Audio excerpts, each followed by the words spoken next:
Hi everyone, today I'm going to read about video grit. When I was 27 years old, I left a very demanding job in management consulting for a job that was even more demanding, teaching. I went to teach 7th graders math in the New York City public schools. And like any teacher, I made quizzes and tests. I gave out homework assignments. When the work came back, I calculated grades. What struck me was that IQ was not the only difference between my best and my worst students. Some of my strongest performers did not have stratospheric IQ scores.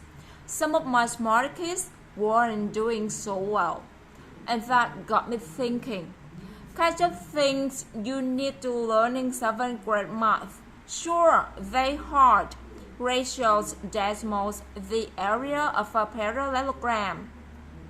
But these concepts are not impossible, and I was firmly convinced that every one of my students could learn the material if they worked hard and long enough.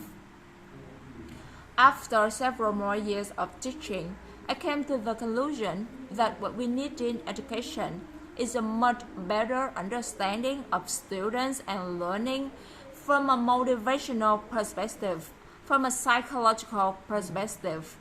In education, the one thing we know how to measure best is IQ.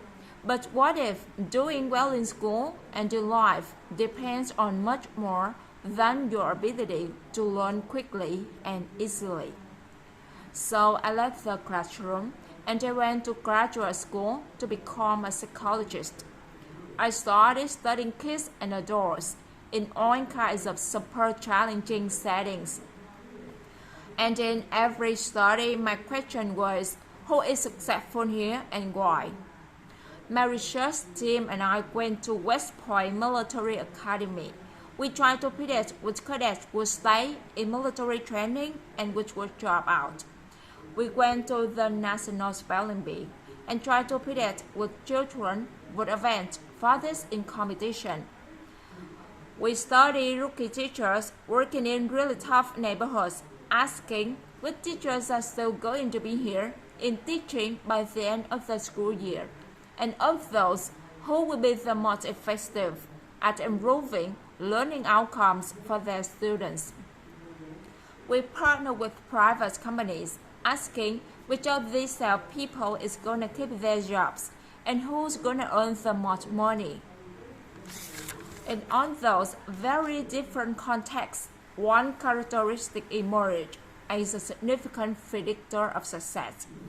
And it wasn't social intelligence, it wasn't good looks, physical health, and it wasn't IQ. It was grit. Grit is passion and perseverance for very long-term goals. Grit is having stamina. Grit is sticking with your future day in, day out, not for the week, not for the month, but for years, and working really hard to make that future reality. Grit is living life like it's a marathon, not a sprint. A few years ago, I started studying grit in the Chicago public schools. I asked thousands of high school juniors to take grit questionnaires and then waited around more than a year to see who would graduate.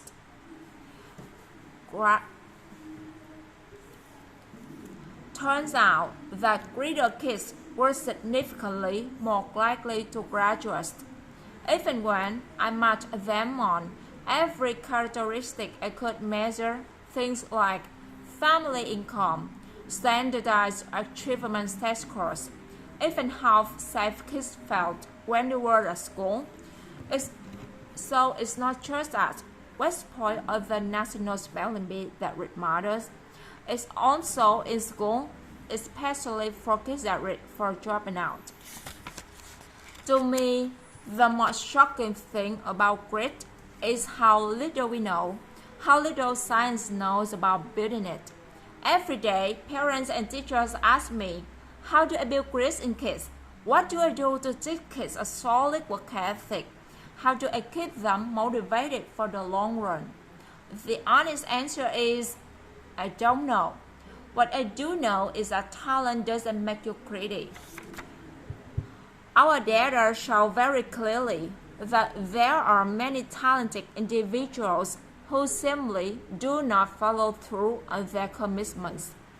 In fact, in our data, grit is usually unrelated or inversely related to measure of talent. So far, the best idea I've heard about building grit in kids is something called growth mindset. And this is an idea developed at Stanford University by Carol Dweck, and it is the belief that the ability to learn is not fixed, and it can change with your effort. Dr. Dweck has shown that when kids read and learn about the brain and how it changes and grows in response to challenge, they're much more likely to persevere when they fail because they don't believe that failure is a permanent condition. So growth mindset is a great idea for building grit, but we need more, and that's where I'm going to end my remarks. And that's because that's where we are. That's the work that stands before us. We need to work our best ideas, our strongest intuition, and we need to test them. We need to measure whether we've been successful, and we have to be willing to fail, to be grown, to start over again with lessons learned. In other words, we need to ready about getting our kids greedier. Thank you.